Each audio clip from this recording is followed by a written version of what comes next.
Hello বন্ধুরা, দেখো কালকের দুটো একটা আলু সিদ্ধ রয়েছে। এবার আলুটা ফেলে দেবো। আলুর কি দাম, তার জন্য আমি একটু দেখো পরোটা করে নেবো, আলুর পরোটা। এই দেখো এখানে পেঁয়াজ দিয়েছি, কাঁচা লঙ্কা দিয়েছি। এ দেখো একটা ডিম ভেঙে দেবো, আর পরিমাণ মতন একটু হলুদ দিয়ে দেবো, একটুখানি জিরের গুঁড়ো দিয়ে দেবো, ভাজা জিরের গুঁড়ো, একটুখানি আদা পেস্ট করে নিয়েছি, এটা দিয়ে দেবো আদাটা। দেখো তোমরা আমি কী করে করি। এত করে ডিম নিয়েছি, ডিমটা ভেঙে দিয়ে দেবো। এই দেখো একটা আটা দিয়ে দেবো, অল্প করেই করবো যেহেতু খাবার লোক নেই আমাদের বাড়িতে। এবার পরিমাণ মতন একটু নুন দিয়ে দেবো।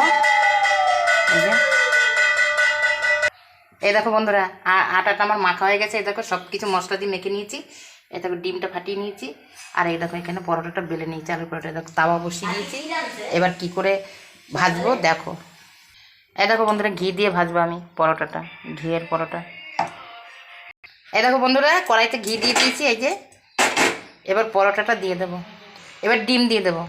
এই দেখো বন্ধুরা, এটা দিয়ে দিলাম। পড়েছে গায়ে, গায়ে পড়েছে ওই দিকে উল্টে দিতে। এই দেখো ডিমটা দিয়ে দিই উপরে, আর একটা হবে তাকে উল্টে হবে না।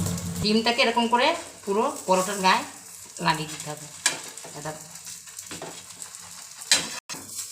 দেখো বন্ধুরা, আলুর পরোটাটা উল্টে দিলাম। কি সুন্দর। দেখো বন্ধুরা, আলুর পরোটাটা কেমন হলো কমেন্ট করে জানাবে।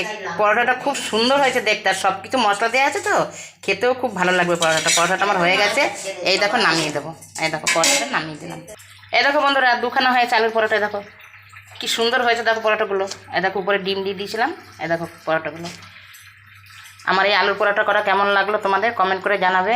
আর এরকম যদি তোমাদের বাসি আলু থাকে, না ফেলে দিয়ে এরকম করে খাবে, দেখবে খুব ভালো লাগবে খেতে।